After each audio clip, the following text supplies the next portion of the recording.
Hey, what's going on everybody? Welcome to this video. Today we're going to be turning this Dell 660S Inspirion into an emulation beast. So here's the machine right here.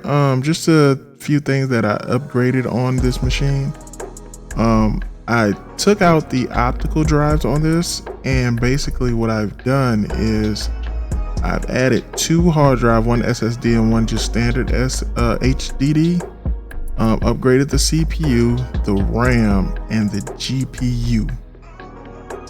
This thing had an Intel Celeron in it before these upgrades, and also as the GPU was in it was an 8490 HD Radeon. And basically what I'll share the parts that I upgraded with right now. So to start, we upgraded to an i5 3570S, which cost me $34, 8GB DDR 1600 that cost me $32, and the GT 1030 2GB GDDR5, which cost me about $85. Now, to warn you guys, this machine, and if this is pretty much true for any pre-built machine, you won't be able to do a full-blown mod or anything. You're very limited in what you can do. For instance, on this machine, I have a 220 watt power supply.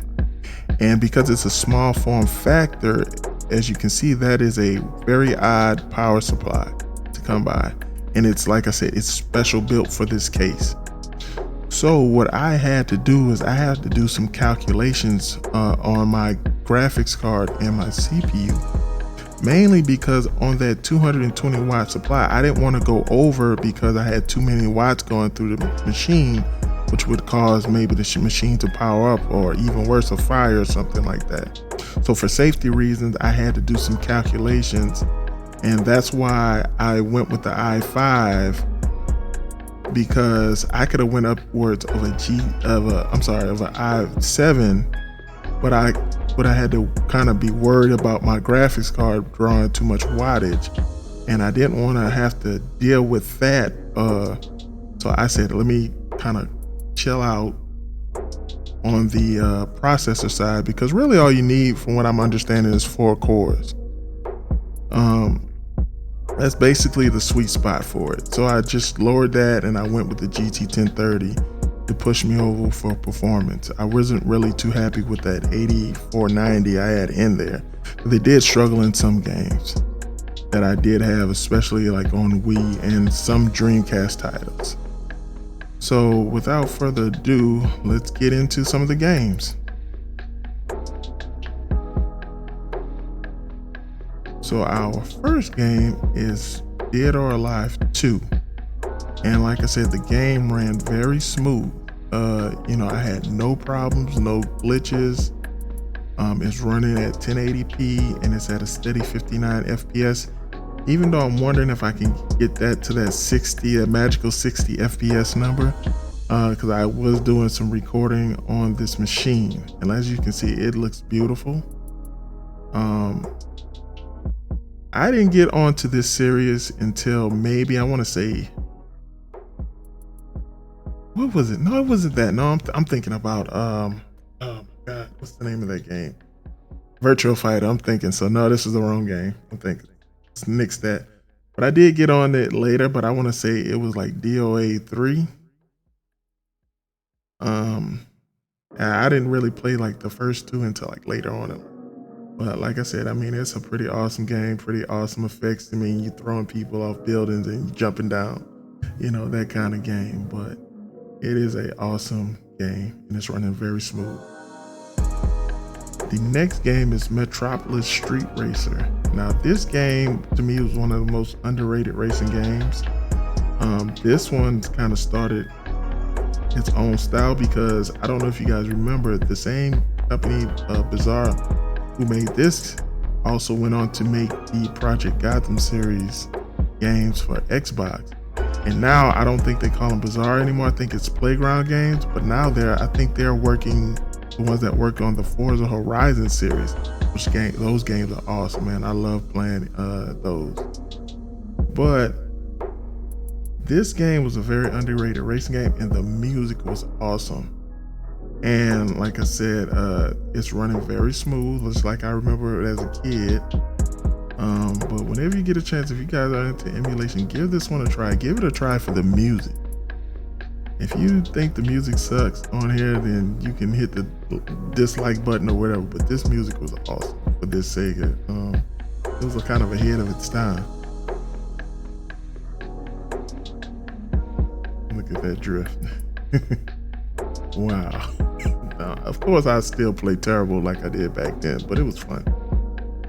All right, my next game I have on this list, and the reason why this game is on it, because it did struggle with, like I said, the 8490 I had in there at 1080p. It ran fine at 720, but then when I got to 1080p, I noticed slowdowns and things. So putting that GT 1030 was really beneficial. Like I said, it's running at 1080p and it's running very smooth, 60 FPS.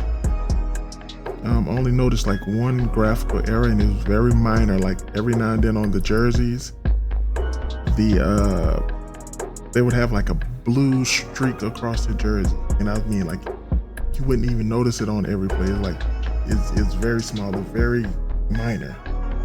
But this is another game people didn't talk about. They always talked about NFL 2K, but this was a pretty solid game back in the day. Oh my God, look at the tackle. That was horrible. But this was a very solid game back in the day. All right, now on to Wii. I'm sorry, Gamecube. This is Gamecube. This is Mario Kart Double Dash. And this is running very smooth. It's at 51 frames. But I'll be honest with you, I'm not a huge frames per second guy. I just look as if it's playable. You know, if these games are playing like at 30 frames per second and it's very playable, I'm happy with that. Like I said, it's running smooth, man. I mean, that's all I can ask, to be honest with you. Like I said, I didn't have too many games to test at this time. There will definitely be a part 2, but man, just look at it. No hiccups, no errors, no nothing, man. This Dolphin emulator is the truth, man.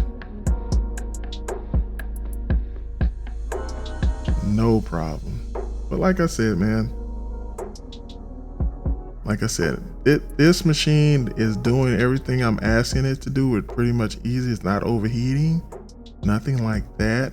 But it just goes to show you, like I said, this thing had a Celeron in it. Like I said, it's basically used for Gmail, but email and, you know, web browsing. It just shows you to get into emulation gaming, you do not need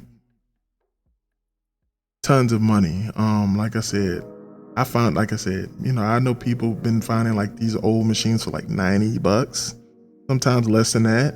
And they're just kind of modding them out just for specifically for emulation.